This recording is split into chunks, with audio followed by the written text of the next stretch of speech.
Welcome to Blonde Bombshell Belief. Blonde Bombshell Belief, B3. Now, tonight's Blonde Bombshell Belief is a little unusual. First and foremost, I have written my thoughts and my concerns because my temper had to calm down. You see, the month of November has not been a good month. The CMAs. Let's start there. Take a deep seat, folks, because this is going to probably be one of the longest rant videos that you will be watching. For this CMAs, I feel they disrespected the country legends. That, to me, it was prevalent in not only the way that Brad and Carrie dressed, but the jokes and the short spans of hearing just snippets of the country legends songs was clearly not called for. Now, before you all spart off that Garth and Trisha sang this short snippet of this song and that song, okay, yes, I did enjoy and love that.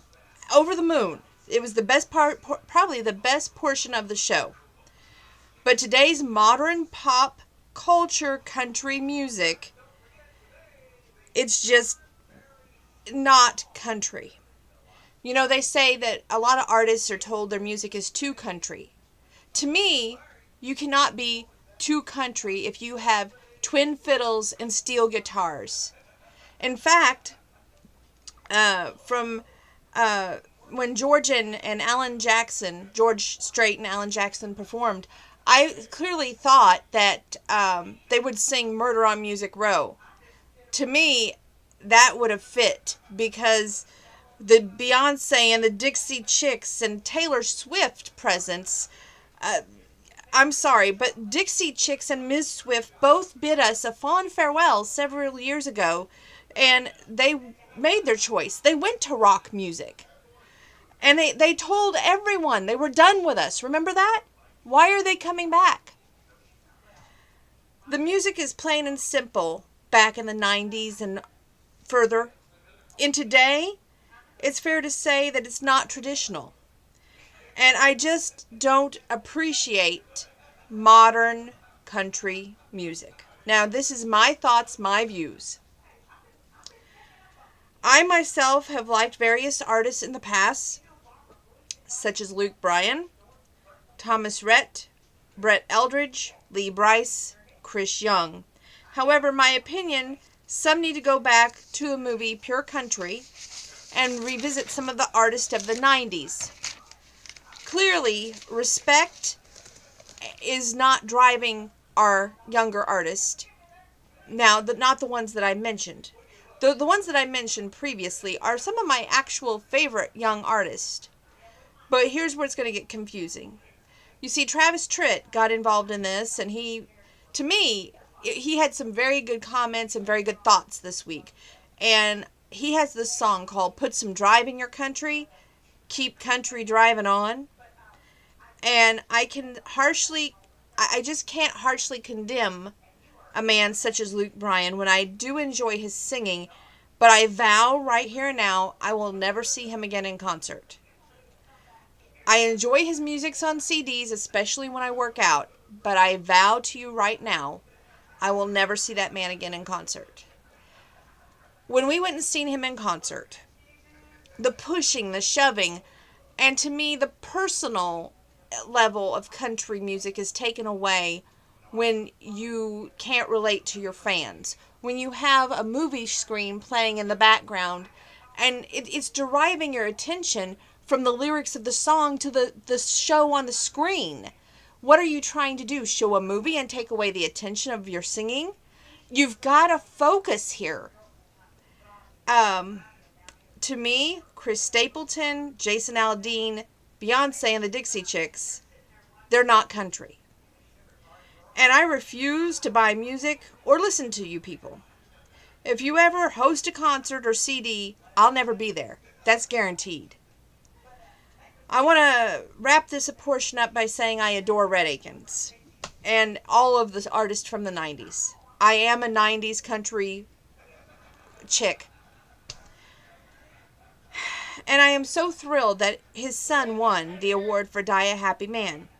I was highly concerned when it came to Entertainer of the Year.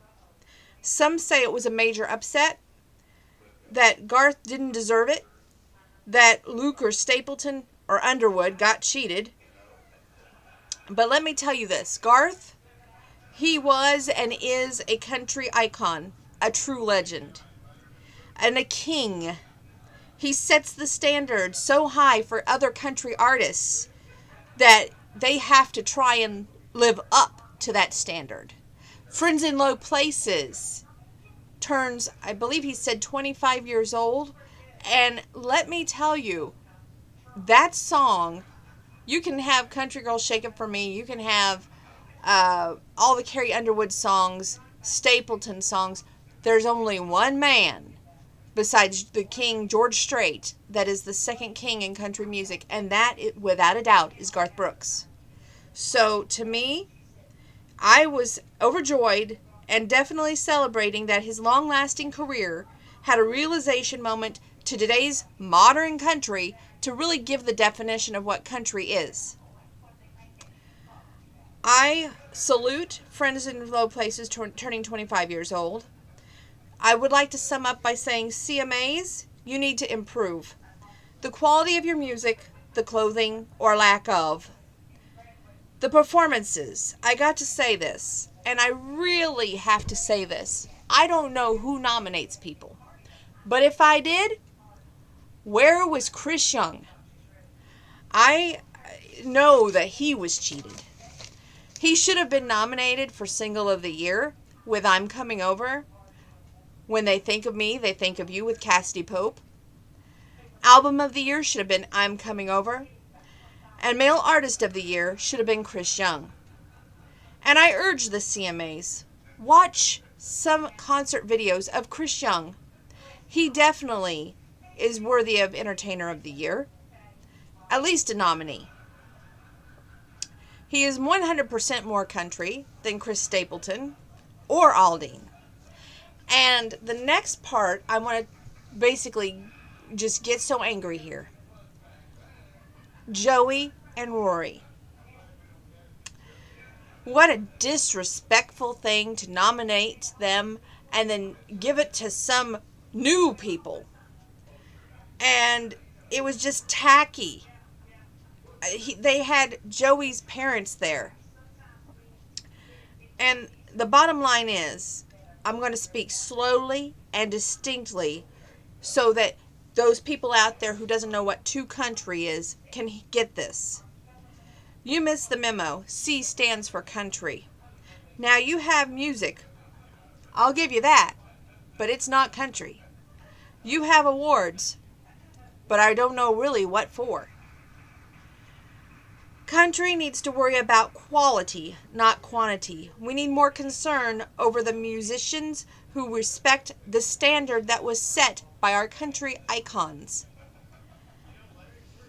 I can guarantee you the show that you put on for the CMA's 50th, that Hillbilly Heaven was crying that night. All the way from late Tex Ritter to the original king of country music, Roy Acuff with the Wabash Cannonball, to Tammy Wynette, to George Jones, and Merle Haggard. I know that when George Jones sang Who's Gonna Fill His Shoes, he never would have dreamed in a million years to see the performances that he saw, and I know he saw it looking down and was shaking his head and crying. From Beyonce, I know that Tammy Wynette would disapprove. Let's put C back in country before we start to become just another music award show. Frankly, if you are concerned about ratings, then don't air them on ABC or any channel at all. You just don't have them. I will give you that the CMAs, for myself, performances alone, got an F. On a D on the awards show. Or D on the awards. And that's only because of Thomas Rhett and Garth. Otherwise, the show was just not worth watching. The election. This right now is a hot topic. Um, I try to keep my opinions to myself, and I don't want to stir the crowd up out there because we're all trying to be a united front. But that day changed on our election day when the greatest upset in history took place. I will never understand why we elected a president that we didn't trust him with a Twitter account the day before the election. If the Republicans were that upset that they had to take the Twitter account away before the election, which Stephen Colbert said that, then why in the world did we elect him president? Is it for laughs? Is it so we could become the laughing stock of the nation? And my anger towards this is not healthy. And I did sign to impeach President Trump, and I stand behind that. I worry about our health care with Obamacare, the statuses of all the small businesses out there. How are we going to survive? Will we be going to war? The disrespect that he has towards women, towards degrading, and to me, when they were both doing the debate, I know it was nasty on both sides. I'm not going to say that it wasn't. But when you keep saying wrong, wrong, wrong, you're not even giving a person a chance to speak. And I don't want to start a war abroad. And with his finger on the nuclear button, do you feel safe with that? I don't. I worry that we become the biggest laughing stock within our United Nations. We are so divided right now. It's a disgrace in America. And I don't approve of the flag burning. I know that we all have voices and we all need to be heard. But we don't have to act like the end of the world is going to happen. You know, I know everybody tells me, give this man at least the first 30 days before you condemn him so harshly. But I just don't see how we go from having a united front, right, to building walls. And all that money that he says he's not going to take for presidency, Mexico done said they're not going to pay for that wall. Does that mean he's going to put that money towards the wall? We got to stop and think about this before we act. I just have so many questions where he's concerned, and I'm in disbelief and shock. But I will not. I just can't support this man. Maybe he'll prove me wrong, and if he does, more power to him. But Obamacare has done so much for me as a hardworking American who could not have health insurance at a job that I'm at as a small business, and I pay for my own health insurance. And let me tell you, lately with this ear thing, if it wasn't for Obamacare, I would have had to suffer all the way through, never knowing about my ear and how I should have had tubes when I was a kid. And yes, that probably should have been done years ago, but it wasn't for whatever reason. So, you know, it's just, Obama's done so much with Obamacare that when you say that hardworking Americans don't deserve it, I beg your pardon. I'm not going to get on my pedestal all night and preach on this. I just wanted to say a few words. My next topic of discussion, Christmas spending. Now, as you all know, I am going through Christmas credit counseling. And I had some financial difficulties back a few months ago. And a dear friend of mine was nice enough to help me out. And Christmas, to me, has gotten too commercialized. And some expect things. Mainly we're going to go there with, I feel like, you know, in the past, and doing this credit counseling, you look at things harshly, and you have to go, okay, I do all of this, but in return, I don't expect anything. But I expect understanding and love and understanding with my family right now that I can't give them the Christmas from the days of old, and I'm not going to get a second job just to make sure that all their wants and needs are fit. Um, I'm at the point where I have to set limits and I have to set a structure, which I've done that. It's not the structure I like, but it's not the structure that I get to choose when I'm making payments to a car, to rent, to paying my debt back, to also paying the money that I loaned. I mean, all of that, all in one. Plus the holidays coming up. So I came up with a plan. And this plan is short and simple. I have so much money budgeted out for Christmas. So family will get one gift of their choosing and a $10 gift card, or my choosing. Either way, one and one. And that's it. No more, no less. I can't afford anything else. As much as I want to, I can't do it. And the very thing that my credit counseling has taught me is be prepared in case of emergencies for yourself, because no one else is going to be there for you. Not your family, not anybody else but yourself. You've got to be able to help yourself. And that's true. A few months ago, I got to tell you, I was in a spot. And if it wasn't for my friends, I would be in that spot still. So I got to say, friends are my family. And there are a few friends that I am planning a small, not much, but just a token to say thank you for being you. And I couldn't be me, the blonde bombshell, without my friends and my supporters. And no, I'm not running for election. But it's the God's honest truth. There are some really good, kind-hearted people out there. This year has been extremely rough and hard on me. And without those good people, there is just no blonde bombshell, no Donna. And for that, I'm grateful.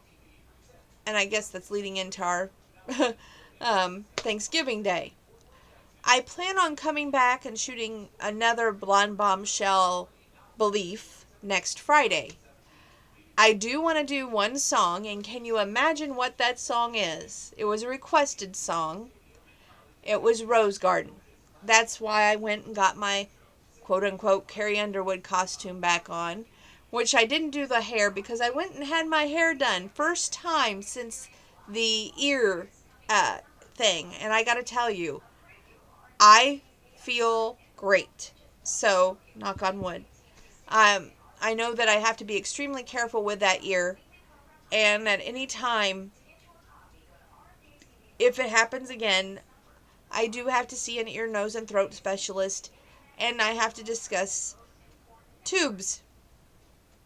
And I know it's not the end of the world, but with my bills that I have, I don't know how I would function to have surgery right now, because I don't have that kind of help financially. It's just me, myself, and I. And I don't have the support system that many of you probably think I do. So I'm not the spoiled little kid that has it all. I'm not.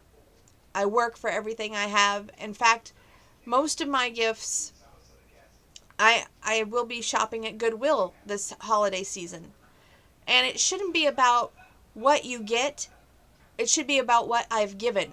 And my time, my energy, the mere time that it took to go buy the gift. And I always try to make sure that the gifts are in great condition when I do buy from Goodwill. And I try to make sure it's something that I would want to receive. So I try to put a lot of thought into it as well. Again, in the old days, we need to get back to the spirit of Christmas and what it's all about. It's not about how many gifts I can receive. We need to remember the meaning or the reason for the season. And I'm not a very religious person because I don't go to church every Sunday, but I do believe in God, and I do believe that, we celebrate his birthday, but we don't have to celebrate it and put ourselves in so much debt that we can't get out. Or because sometimes when you are down and out, nobody's going to help you. And I've experienced that a lot. I've done my best to try and make others so happy that I put myself so far in debt it's not funny. That's why I'm going through the credit counseling, because I don't have the support system. And I hope and I pray that I can get out of this debt. That's my biggest prayer. Well, everybody has been asking me, well, what do you want for Christmas? Well, here's my thing. I don't want a thing for Christmas. Not one thing. I only want everyone watching this video to be happy, healthy, and the very best. I have a Christmas wish, but it's not worth sharing because it won't happen anyway. And it's between me and God. So, other than that, God bless. And I will be back to sing Rose Garden in 5, 4, 3, 2, 1.